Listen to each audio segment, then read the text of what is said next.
내일부터 오늘 토요일까지는 교회 절기로 고난주간이라고 합니다. 그리고 그 다음 주일은 부활주일이죠. 마가복음 큐티도 이에 맞춰서 진행이 되고 있습니다. 예루살렘에서의 이 예수님의 행적들, 사건들은 모두 십자가의 죽음을 향해서 가고 있습니다. 그런 중에 오늘 우리가 읽은 이 본문은 소위 최후의 만찬이라고 부르는 장면입니다. 예수께서 잡히시기 전날 밤에 제자들과 함께 식사를 하셨죠. 그런데 이것은 그냥 일반적인 저녁 식사가 아니었습니다. 유대인의 가장 큰 절기 중 하나인 유월절 식사였습니다.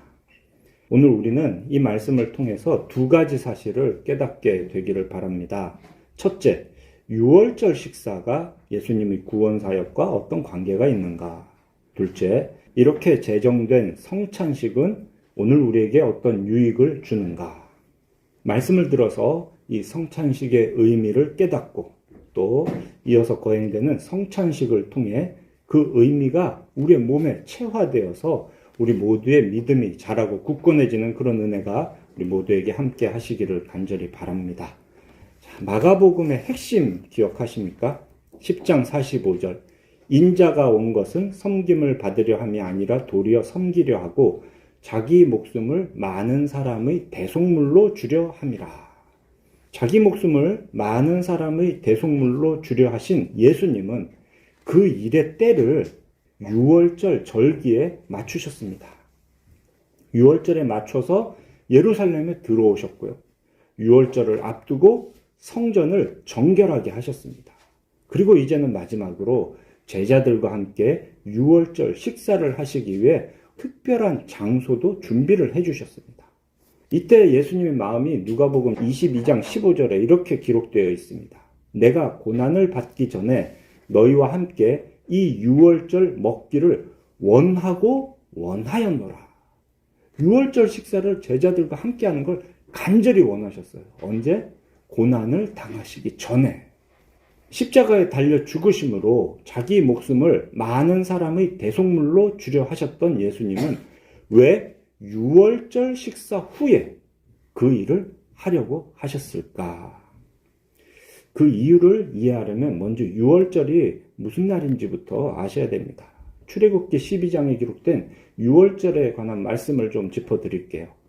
먼저 유월절에 할 일은 이렇습니다. 해의 첫 달 14일 해질 때에 어린 양을 잡는다. 그 어린 양의 피를 집 문의 좌우 문설주와 임방에 바른다.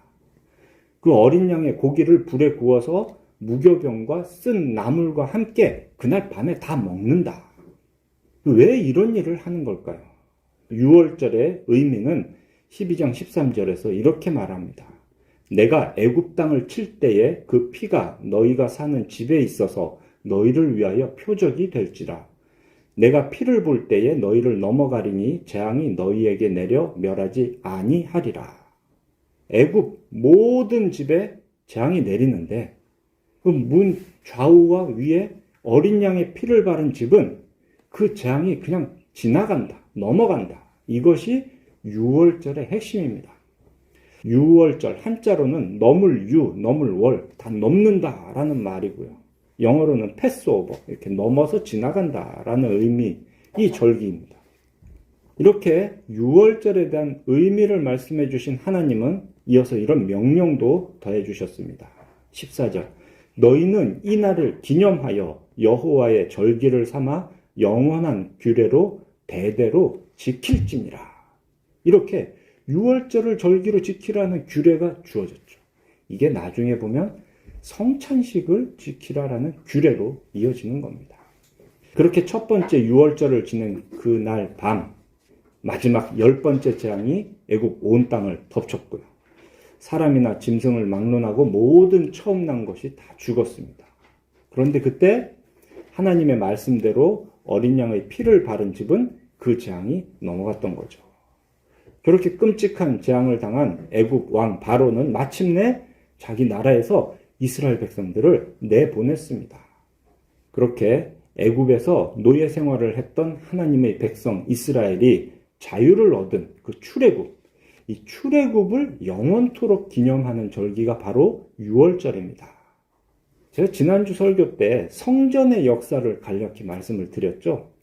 그 중에 두 번째 성전인 스룹바벨 성전이 완성되어 성전 봉헌식을 한 후에 제일 처음에 무슨 일을 했을까요?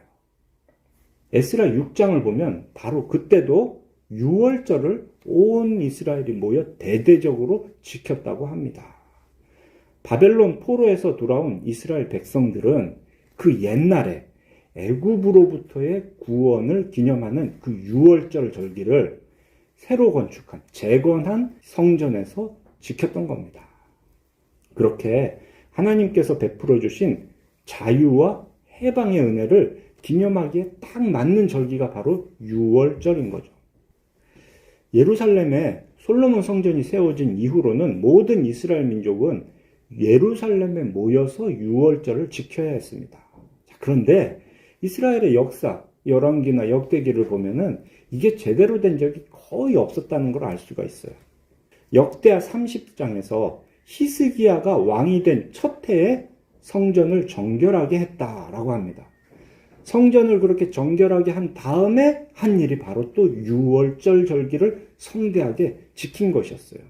이걸로 봐서는 그 히스기야 이전에는 오랫동안 유월절 절기를 제대로 지키지 않았구나라는 걸 알 수가 있죠. 또 그 다음 역대하 34장을 보면 요시야 왕 때 성전 수리를 했습니다. 성전 수리를 하다가 율법책을 발견했잖아요. 그 후에 한 일도 또 똑같습니다. 성전 안에 있던 모든 우상들을 불사르고 가루로 만들어서 먼저 성전을 정결하게 했습니다. 그 다음 35장을 보면 그 발견한 율법책, 언약책에 기록된 대로 유월절을 지켰다라고 합니다. 이렇게 보면 하나님의 뜻을 따랐던 두 시기, 히스기야와 요시야 때의 기록에 공통점이 있는 거예요. 먼저는 말씀에 따라 성전을 정결하게 한다. 그 다음에 그 율법 말씀에 따라서 유월절을 지켰다. 바벨론 포로에서 돌아와서 이 두 번째 성전을 재건한 후에 유월절을 지켰다고 했는데요.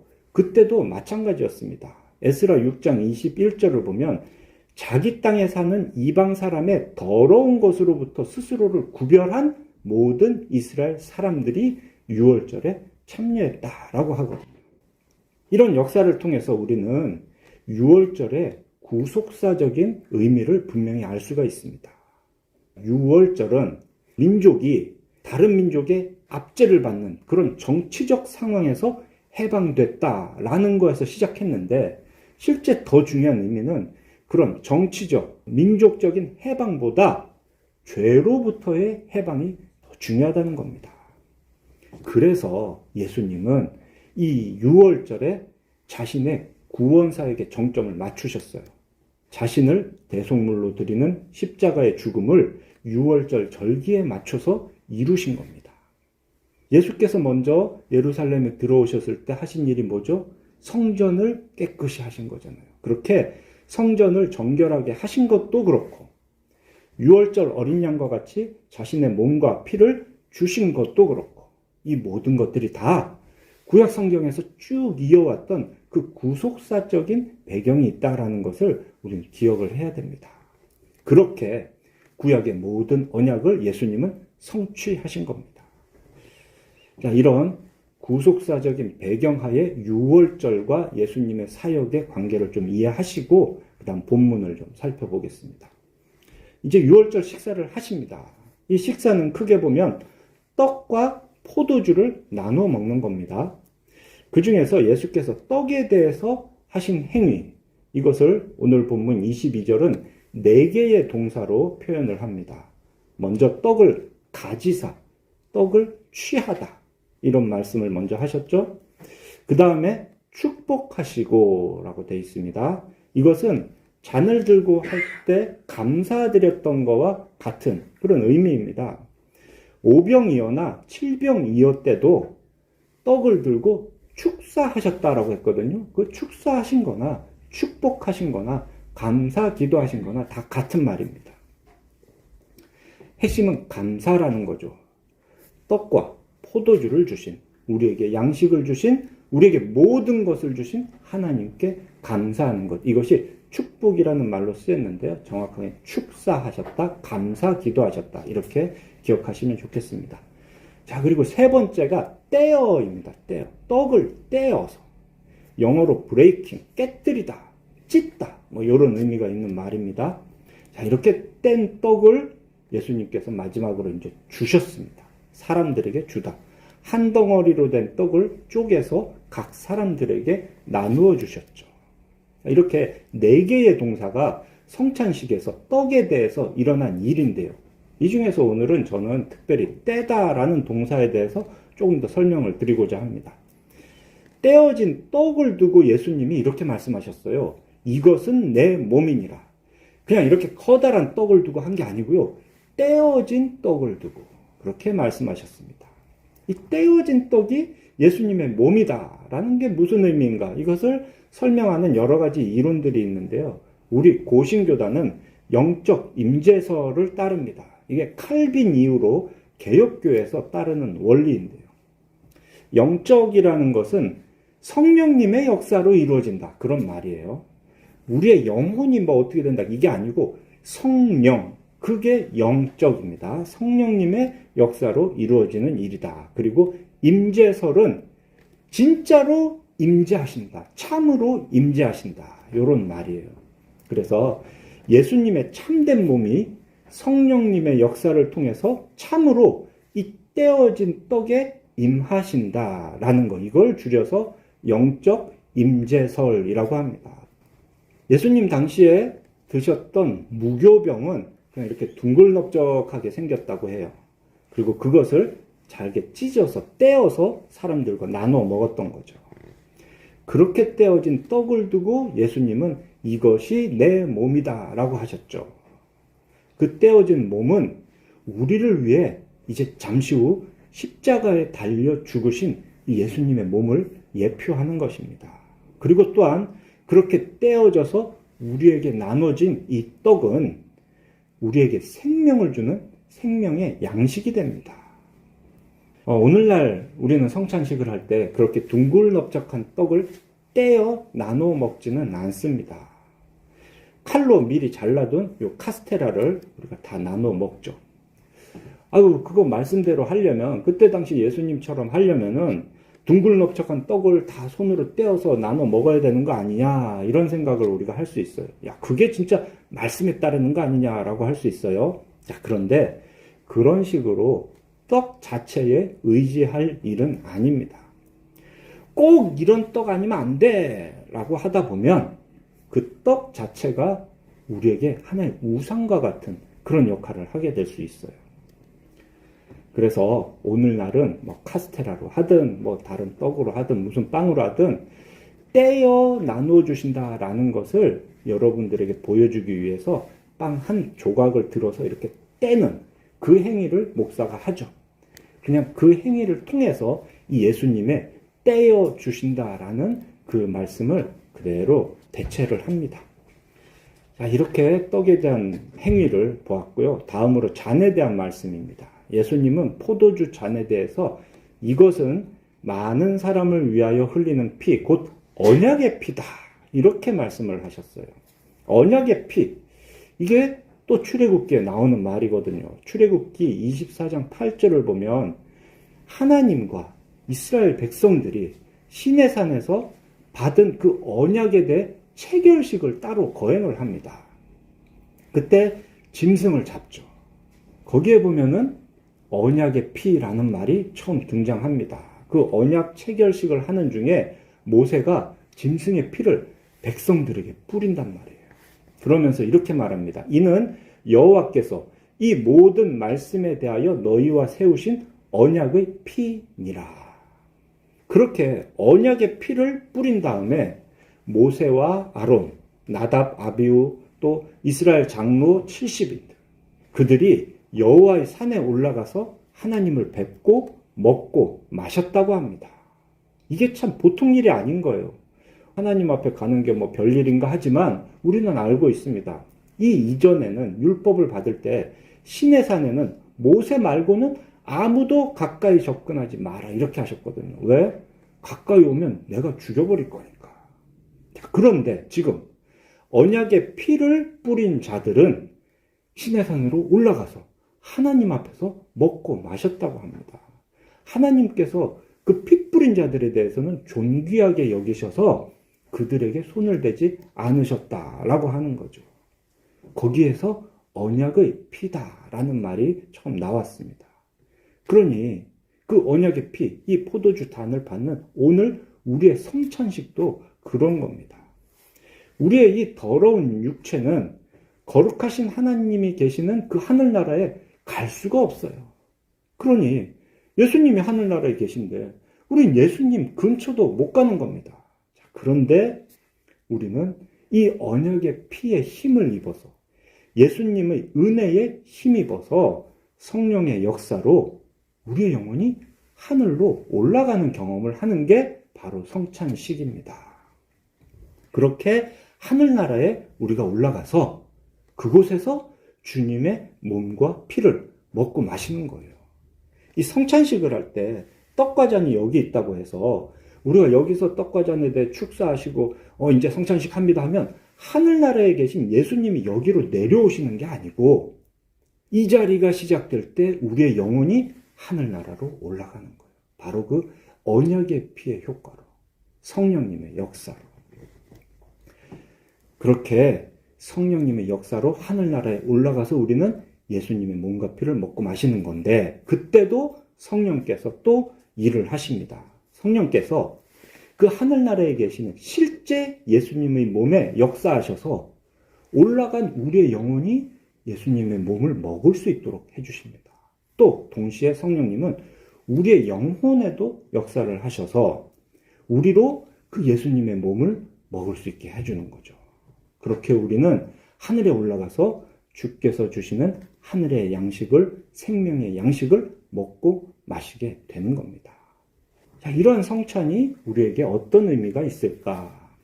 첫째, 예수께서 십자가에서 베풀어 주신 대속의 은혜를 기억하고 감사하게 해줍니다. 이 성찬식에 참여할 때. 많은 사람을 위하여 흘리는 피, 곧 언약의 피라고 하셨죠. 마가복음에는 그냥 언약의 피라고만 기록이 되어 있지만 우리는 여기서 말하는 그 언약이라는 것이 예전에 예레미야가 말했던 새 언약이라는 것을 이미 알고 있습니다. 옛 언약은 동물의 피로 맺어졌죠. 동물의 피로서 맺은 그 시내산의 옛 언약과 달리 그리스도께서 십자가에서 흘릴 피로 새롭게 맺어질 언약이다. 예수님이 지금 이걸 말씀해 주시는 거예요. 그러니 그 이후로 우리가 언약의 피를 받는다. 그 언약의 피가 우리에게 뿌려진다고 할 때는 새 언약의 피가 우리에게 뿌려진다. 라는 것을 우리는 알고 있습니다. 누가복음 22장 20절에서는 이걸 좀 분명하게 표현을 했어요. 내 피로 세우는 새 언약이니라. 이렇게 분명하게 기록을 하고 있습니다. 유월절 어린 양과 같이 몸과 피를 우리에게 주셔서 우리로 죄에서 구원하신 그 예수 그리스도의 은혜를 기억하고 감사하는 것. 이것이 바로 성찬식의 첫 번째 의미입니다. 자, 두 번째 의미는 우리로 영적으로 회복할 힘을 주십니다. 예수님의 몸과 피를 먹고 마심으로 우리의 영혼은 새 힘을 얻습니다. 새 힘을 얻는다는 건 다들 동의하실 거예요. 실제로 우리의 몸이 음식을 먹고 물을 마심으로 활동을 하듯이 우리의 영혼은 예수님의 살과 피로 새 힘을 얻어요. 자, 그런데 그렇게 얻은 새 힘으로 우리가 무엇을 할까? 우리의 삶에서 우리의 몸은 이제 그걸로 일을 하거나 공부를 하거나 그렇게 해서 에너지를 사용하는데 예수님의 몸과 피로 얻은 그 힘으로 우리는 무엇을 할 수 있을까? 오늘 이 자리에서 이렇게 떡과 잔을 먹고 마시면 나가서 전도를 잘할 수 있게 되는가? 아니면 막 외국어가 뻥 뚫려버리는가? 아니면 밤을 새워도 피곤치 않다든가? 이런 식의 특별한 능력이 생기는 것은 아닙니다. 예수님과 하나가 될 때 우리에게 주어지는 능력은 딱 하나입니다. 그게 뭐냐? 죄를 회개하고 하나님께로 돌아갈 힘이 생긴다는 거예요. 회개할 힘이 생기는 겁니다. 좀 실망하셨나요? 회개할 힘이라니까. 뭔가 나가서 우리가 이루고 싶은데 그게 아니고 우리가 지은 죄를 돌이킬, 회개할 힘을 얻게 된다. 보세요. 이 마지막 식사를 함께하는 제자들에게 필요한 것은 이제 나가서 로마 군사와 싸울 전투력이 아니었습니다. 예수님을 배반하고 면목이 없을 때, 자신이 한심스럽게 느껴질 때 다시 예수님을 사랑할 힘, 그것이 필요했던 거예요. 자기의 죄를 회개하고 다시 예수님께 나아갈 힘이 필요했습니다. 그때를 위해 예수님은 지금 이 제자들에게 자신의 몸과 피를 주고 계신 거예요. 예수님을 부인했던 그들은 나중에 주께서 주신 떡을 먹을 때 예수님을 알아보게 되었습니다. 주님과 함께 떡과 잔을 나눔으로 부활을 믿고 그 부활에 대해 증언할 힘이 생겼습니다. 회복되는 거예요, 회복. 아예 잘못 안 하고 좋은 일, 엄청난 일을 이루는 힘이 아니고요. 죄를 짓고 넘어진 상태에서 회복할 힘을 얻는 거. 이것이 성찬식 예수님의 몸과 피가 우리에게 주는 힘입니다. 이 회복이라는 주제와 관련해서 앞에서 말씀드렸던 그 히스기야의 유월절을 한번 생각해 봐야 되겠습니다. 그 유월절을 지킬 때 히스기야가 이런 기도를 드린 일이 있어요. 히스기야는 먼저 성전을 정결하게 한 후에 북이스라엘 지역 사람들까지 다 초청을 했습니다. 우리 여호와의 유월절을 예루살렘에서 지킵시다 라고요. 그런데 그렇게 북쪽에서 온 당시 어떤 사람들이 잘못을 저질렀어요. 먼저 자기들을 깨끗하게 하고 유월절 음식을 먹었어야 되는데 그렇게 안 했어요. 깨끗하게 하지 않고 유월절 양을 먹어서 그 유월절의 규례를 어겼습니다. 그때 히스기야가 이렇게 기도했어요. 역대하 30장 18, 19절. 선하신 여호와여 사하옵소서, 용서해 주시옵소서. 결심하고 하나님 곧 그의 조상들의 하나님 여호와를 구하는 사람은 누구든지 비록 성소의 결례대로 스스로 깨끗하게 못하였을지라도 사하옵소서라고. 그러니까 뭔가 잘했으니까 뭘 해주세요가 아니고요.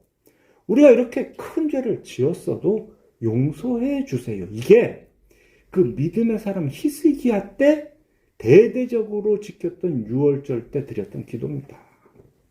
하나님은 그 히스기야의 기도를 들으시고 백성을 고쳐주셨습니다. 유월절은 그런 날입니다.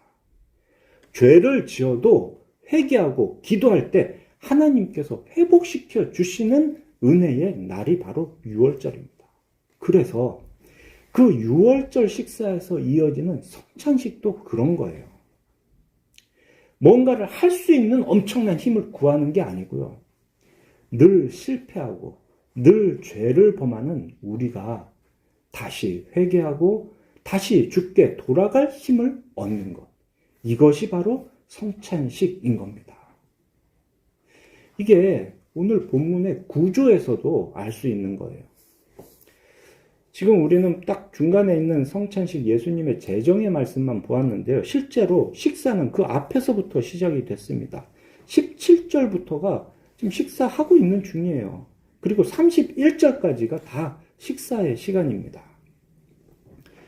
그 기록 중에서 오늘 우리가 읽은 본문이 유월절 만찬의 핵심이라고 하면 그 앞과 뒤에 똑같은 이야기가 둘러싸고 있어요. 앞에는 그 제자들이 배신할 것이다. 특별히 그 중에 하나가 나를 팔 것이다 라고 제자의 배신을 예수님께서 말씀하셨고, 뒤에 가면 그냥 너희들 모두가 나를 부인할 것이다 라고 또 제자의 배신을 말씀하고 계세요.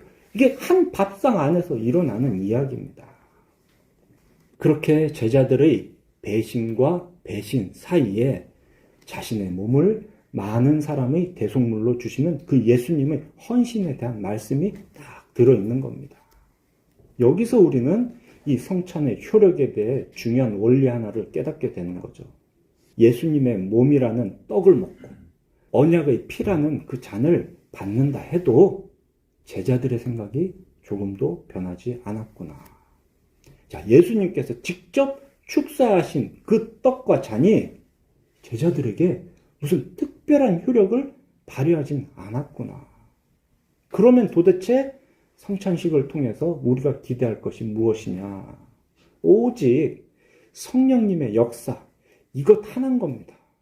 성령께서 우리 안에서 역사하셔서 우리의 연약함, 우리의 죄를 깨닫고 회개하게 해주시는 그거 하나가 이 성찬식을 통해 우리가 바라는 거예요. 식사 전에 배신이 예언됐던 가룟 유다, 그리고 식사 후에 또 배신이 예언됐던 다른 모든 제자들, 그들은 다 그거 먹고 마시고 난 뒤에 실제로 그렇게 배반을 했습니다. 예수님을 팔았고 부인했어요. 똑같이 배신을 했습니다. 자, 그런데 그 둘의 차이가 무엇일까요? 회개입니다. 회개. 회개하지 않았던 유다는 망했고 회개한 다른 제자들은 구원을 얻었습니다. 이 성찬식의 효력은 회개인 거예요. 자, 이제 성찬식의 세 번째 의미, 이것은 미래에 대한 이야기입니다. 하나님 나라에 대한 소망을 강화시켜준다. 예수님은 이미 그 전부터 이제 앞으로 인자가 영광 가운데 오실 것이다 라는 말씀을 계속 해주셨어요. 그리고 지금 이 식사의 마지막에서 하나님 나라에서 새 것으로 마시는 날까지 내가 다시는 이 포도나무에서 난 것을 마시지 않겠다라고 맹세를 하고 계세요. 이것이 바로 나중에 있을 그 엄청난 하늘나라 잔치를 이야기하시는 겁니다. 이사야 25장 6절의 예언대로 그날이 오면 기름진 음식과 오래 저장하였던 맑은 포도주로 큰 연회를 베푸시겠다라고 하셨잖아요. 이것이 바로 요한계시록에서 말하는 천국에서 누리게 될 어린 양의 혼인잔치와도 같은 겁니다. 예수님은 그 잔치의 때까지 내가 기다리겠다라고 이 성찬식을 정하실 때 맹세를 하신 겁니다. 예수님의 부활과 재림 사이에 이 종말의 시대를 사는 우리는 이미 예수님의 은혜로 의롭다 여김을 받았고 구원을 받았습니다. 자, 그렇지만 아직 그 그리스도와의 연합이 완성된 건 아닙니다. 이런 상황에서 포도주를 다시는 마시지 않겠다라는 예수님의 맹세는 이제 앞으로 일어날 그 일, 완전한 연합의 완성을 예수님도 기대하시는구나. 이걸 우리에게 보여주는 거예요. 그래서 그 성찬식에 참여하는 우리는 앞으로 있을 완전한 연합을 또 기대하게 되는 거예요. 그걸 우리는 소망이라고 하는 겁니다. 그러니 성찬에 참여할 때 우리는 그 살짝 맛보는 천국 잔치, 이걸 통해서 앞으로 완전히 누리게 될 그 하나님 나라에 대한 소망이 더욱 굳건해지는 겁니다. 이처럼 성찬식은 과거에 대한 기념뿐만 아니고 오늘의 힘을 얻고 미래에 대한 소망을 강화하는 그런 의미도 있는 겁니다. 자, 소망이 있으면 우리가 무엇을 할 수가 있을까요? 소망이 있을 때 우리는 기도하게 되는 겁니다. 사랑하는 필그림교회 성도 여러분, 이 6월절 식사에 대한 짧은 말씀을 두고 구약 성경 전체에 걸친 6월절 이야기를 이리저리 살펴보았는데요. 이런 말씀 들으셨으면 이제 여러분 어떻게 해야 될까요? 집에 돌아가셔서 과연 그런가 하여 여기에서 드린 모든 말씀들을 성경에서 다 찾아 읽어보시기 바랍니다. 그렇게 하나님의 말씀을 다시 확인해 보시길 바랍니다. 출애굽기도 다시 읽어보시고요. 역대하와 에스라도 다시 읽어보셔야 됩니다. 그렇게 성경을 읽고 6월절이 이런 것이었구나 확인하시고 이제 그 6월절 어린 양 되신 예수님을 묵상하시며 앞으로 이 한 주간 고난주간을 보내시면 좋겠습니다. 지난주 설교에서 종말 마지막 때를 사는 성도가 할 일이 회개하고 기도하는 것이다 이렇게 말씀을 드렸죠. 바로 그 회개와 기도를 할 수 있도록 해주는 중요한 예식이 성찬식인 겁니다. 회개와 기도할 힘을 주는 게 성찬식이에요. 들리는 말씀인 설교를 통해서 6월절 어린 양 되신 예수님, 우리를 위해 몸과 피를 주신 그 예수님의 은혜를 깨닫게 되셨기를 바랍니다. 그리고 이어서 우리가 할 일, 보이는 말씀인 이 성찬식을 통해 실제로 그렇게 떼어진 예수님의 몸, 언약의 피, 이것을 받음으로 예수님과 연합합시다. 그렇게 예수님과 하나 되어서 회개하고 기도할 힘을 얻어 이 마지막 때, 종말의 때를 담대하게 살아가는 우리 모두가 되시기를 간절히 바랍니다.